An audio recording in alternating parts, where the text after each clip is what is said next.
Hello students, আশা করি সবাই অনেক বেশি ভালো আছেন। আজকে আমরা করব রিডিংয়ের অত্যন্ত গুরুত্বপূর্ণ এবং সবচেয়ে সহজ topic fill in the gaps বা সামারি, যেটা কমপ্লিট করা বোঝায় সেটা। সো আমার কাছে ব্যক্তিগতভাবে সবচেয়ে সহজ মনে হয় এই ধরনের ফিল ইন দ্য গ্যাপসগুলো, কারণ যেহেতু আমরা প্যাসেজ থেকে একদম সরাসরি আনসারটি নিয়ে বসাই এবং এটা খোঁজাটাও কিন্তু খুব সহজ যদি আপনি একটু বেশি সহজ করে কিওয়ার্ডস ধরতে পারেন। একদম পানির মতো, বিশ্বাস করুন, একদমই পানির মতো। জাস্ট কিছু সিনোনিয়াম ধরবেন, কিওয়ার্ড ধরবেন এবং বসিয়ে দিবেন। তাহলে চলুন শুরু করি। সো প্রথমে যেটা করবেন, আমি সবসময় বলি ক্যাপশনটা মনোযোগ দিয়ে পড়া। ক্যাপশনে বলেছে interesting finds at an archaeological sites. তাহলে এই ফাইন্ডসটা ইন্টারেস্টিং সাইটসের, ঠিক আছে? মানে আর্কিওলজিক্যাল সাইটসে আপনি হচ্ছে ইন্টারেস্টিং কিছু ফাইন্ডিং বা রেজাল্টগুলো বের করবেন। সো আমি প্রথমে কিওয়ার্ড হিসেবে যেটা ধরি সেটা হচ্ছে প্রথম ওয়ার্ডটাকে আমি সবসময় হচ্ছে কিওয়ার্ড হিসেবে ধরি। সো প্রথম দুইটা ওয়ার্ডসকে আমরা ধরেছি, একটা হচ্ছে অর্গানিক ম্যাটেরিয়ালস। তারপর এখানে বেশ কিছু উদাহরণ দেওয়া আছে, দেখেন সাচেস দিয়ে কিন্তু এক্সাম্পল বোঝায়, বা ফর ইনস্ট্যান্স, নেমলি, এগুলো দিয়ে হচ্ছে এক্সাম্পল বোঝায়। সো দেওয়া আছে অ্যানিম্যাল স্কিনস, টেক্সটাইলস। তাহলে এই দুটো শব্দ আমি এখানে খুঁজবো। এছাড়াও যেটা দেখতে হবে সেটা হচ্ছে they have little protection against. Against মানে বিরুদ্ধে, এগেনস্ট মানে হচ্ছে বিরুদ্ধে। তাহলে চলুন এই শব্দটি আমি খুঁজতে শুরু করি। আর আরেকটা জিনিস, যেহেতু ওয়ান ওয়ার্ড বলেছে আমি ওয়ান ওয়ার্ডই দিব, ঠিক আছে? ইভেন যদি কোনো নাম্বারও থাকে লাইক 20, আমি কিন্তু 20টা বানান করেই লিখব। আমি নাম্বার উল্লেখ না করলে, ওয়ার্ড উল্লেখ করলে আমাকে ওয়ার্ডই লিখতে হবে। সো আমি প্রথম থেকে খোঁজা শুরু করলাম একদম ইনিশিয়াল সাইট থেকে। আপনারা এই ক্যাপশনটি অবশ্যই মনোযোগ দিয়ে পড়বেন। তারপর যখন আমি খোঁজা শুরু করলাম, আস্তে আস্তে আমি খুঁজলাম, ভালো করে খুঁজবেন। প্রথম ওয়ার্ড এই যে অর্গানিক মেটেরিয়ালস, প্রথম ওয়ার্ডটি হচ্ছে organic materials. So organic materials একেবারে হুবহু দেওয়া আছে হচ্ছে আমার বিতে। তাহলে আমি বুঝে গেলাম যে এখানের মধ্যেই হচ্ছে আমার ফিল ইন দ্য গ্যাপসটি আছে। তারপর এখানে আমি দেখলাম যে টেক্সটাইল শব্দটি রয়েছে, ঠিক আছে? সো এখানে যদি আমি যাই, দেখলাম যে হ্যাঁ, এখানে টেক্সটাইল শব্দটি রয়েছে। ওকে, তারপরে হচ্ছে খুঁজতে শুরু করলাম। এখানে লাইক শব্দ দিয়েছে, লাইক দিয়েও কিন্তু ফর এক্সাম্পল বুঝায়, লাইক দিয়েও কিন্তু ফর এক্সাম্পল বুঝায়, যেরকম সাচেস দিয়ে এখানে বুঝিয়েছে। সো খোঁজা শুরু করলাম। তারপর দেখলাম যে এখানে বলছে this is because unless they are protected, protected protected from microorganisms, from the microorganisms.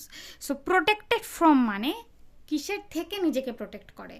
আর এখানে আপনার কোয়েশ্চেনে যেটা দিয়েছে প্রোটেকশন এগেনস্ট, প্রোটেকশন এগেনস্ট, তাহলে এটার আনসারটা হচ্ছে মাইক্রো অর্গানিজমস। তাহলে এটার আনসারটা হচ্ছে মাইক্রো অর্গানিজমস।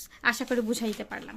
তারপরে যেহেতু এই জায়গাটা আমি এত বেশি দেখছি না, এখানে একটা লম্বা গ্যাপ আছে, আমি বুঝতেই হবে যে এটা হয়তো অন্য কোনো একটা প্যারাগ্রাফের মধ্যে আছে। সো প্রথমে আমি যেটা দেখবো সেটা হচ্ছে এটার কিওয়ার্ড আর টিম অফ আর্কিওলজিস্ট। আর টিম, তারপরে এখানে টিম অফ আর্কিওলজিস্ট কাজ করছে বিভিন্ন জায়গায়। নরওয়েটা আমার এখানে একটা কিওয়ার্ড হিসেবে কাজে লাগতে পারে।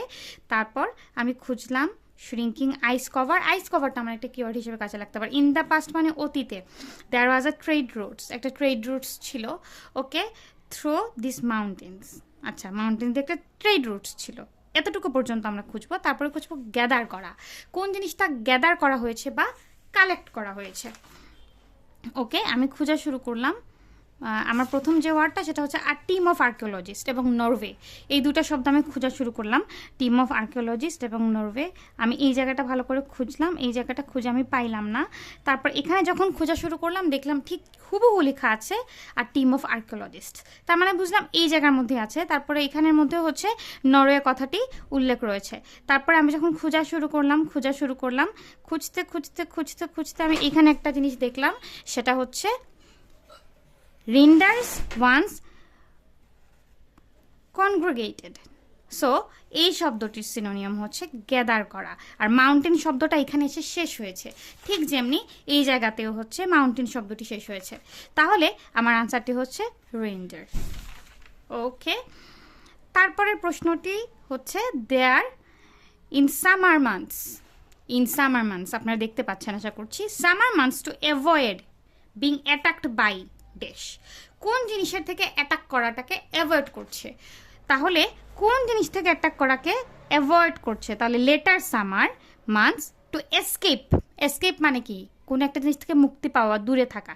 বিটিং ইনসেক্টস, বিটিং ইনসেক্টস, তাহলে অ্যাটাক করা আর বিট করা বা বাইট করা একই ধরনের শব্দ। তাহলে এখানে আনসারটা হচ্ছে বাইটিং বা বিটিং অ্যাটাকড বাই ইনসেক্টস। তাহলে এটার আনসারটা হচ্ছে ইনসেক্টস। দেখেছেন, একদম পানির মতো সহজ।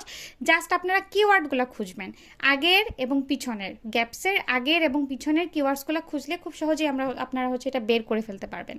আপনারা যদি আমার ক্লাসে জয়েন করতে আগ্রহী থাকেন অবশ্যই হোয়াটসঅ্যাপ নাম্বারে যোগাযোগ করবেন। ধন্যবাদ সবাইকে।